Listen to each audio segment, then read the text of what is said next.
أعوذ بالله من الشيطان الرجيم. بسم الله الرحمن الرحيم. الرحمن علم القرآن خلق الإنسان علمه البيان.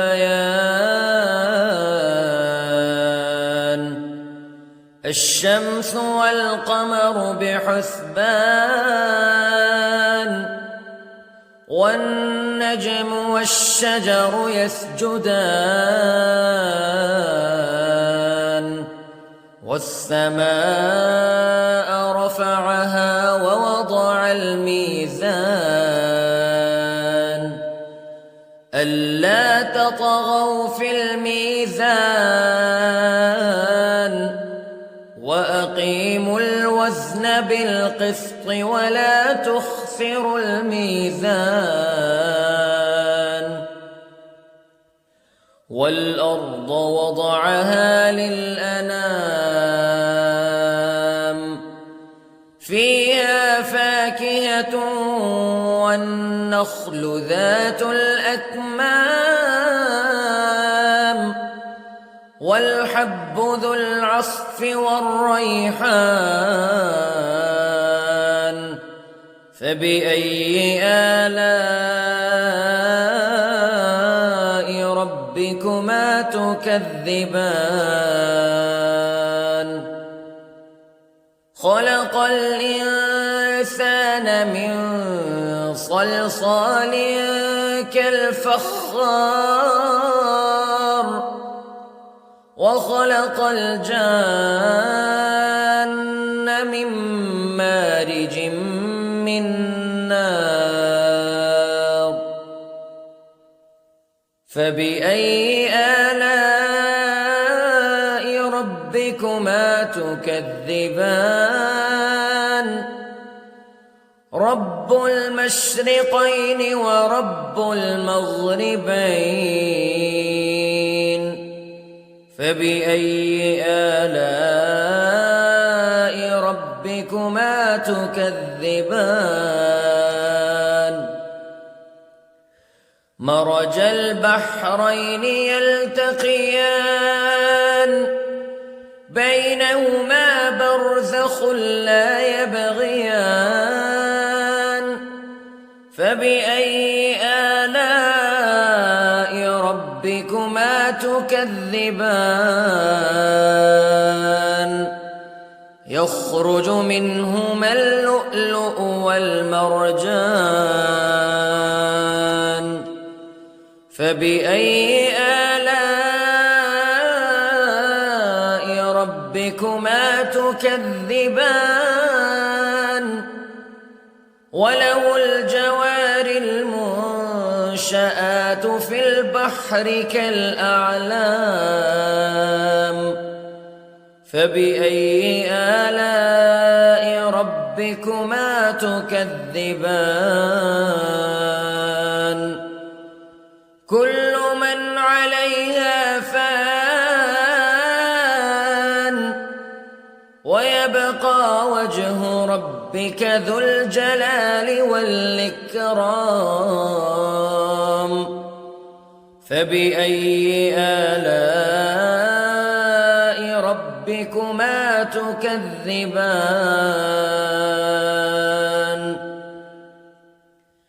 يسأله من في السماوات والأرض كل يوم هو في شأن فبأي آلاء ربكما تكذبان. سنفرغ لكم أيها الثقلان فبأي آلاء ربكما تكذبان.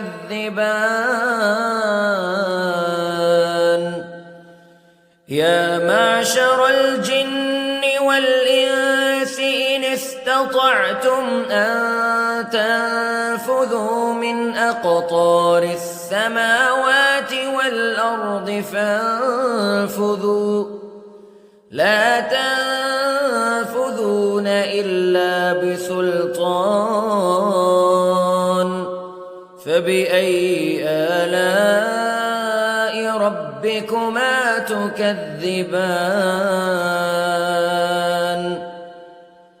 يرسل عليكما شواظ من نار ونحاس فلا تنتصران فبأي آلاء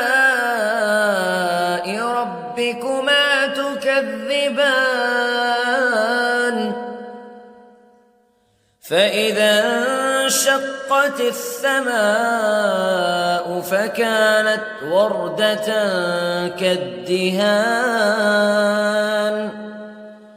فبأي آلاء ربكما تكذبان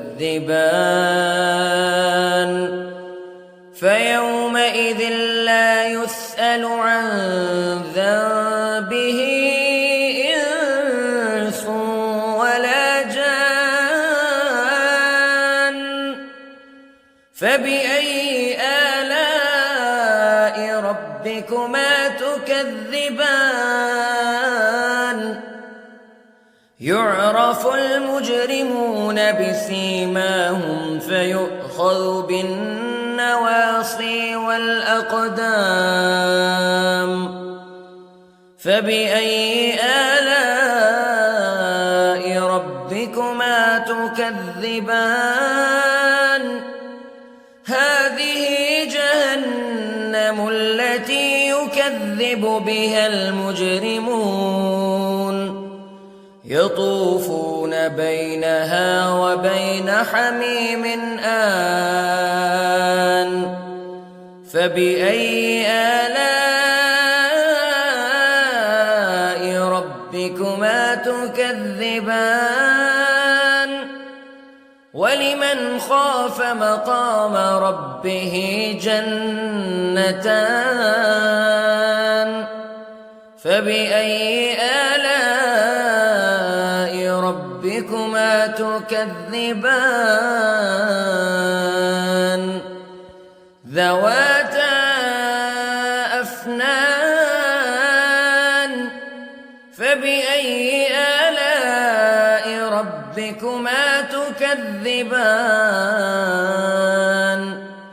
فيهما عينان تجريان فبأي آلاء ربكما تكذبان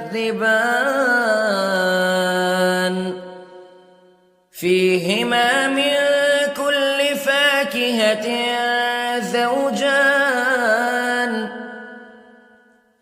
فبأي آلاء ربكما تكذبان متكئين على فرش بطائنها من استبرق وجنى الجنتين دان فبأي آلاء ربكما تكذبان فيهن قاصرات الطرف لم يطمثهن إنس قبلهم ولا جان فبأي آلاء ربكما تكذبان كأنهن الياقوت والمرجان فبأي آلاء ربكما تكذبان هل جزاء الإحسان إلا الإحسان فبأي آلاء ربكما تكذبان ومن دونهما جنتان فبأي آلاء ربكما تكذبان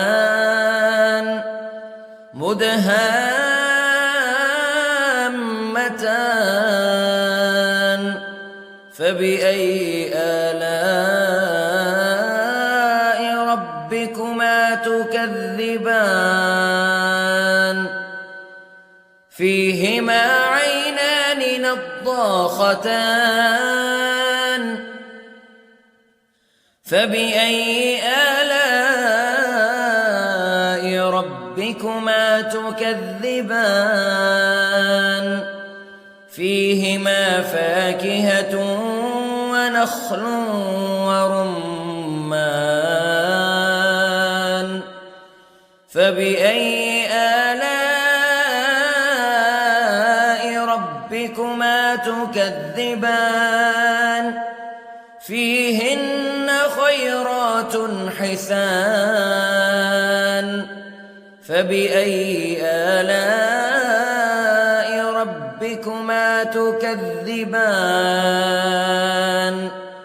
حور مقصورات في الخيام فبأي آلاء ربكما تكذبان لم يطمثهن إنس قبلهم ولا جان فبأي آلاء ربكما تكذبان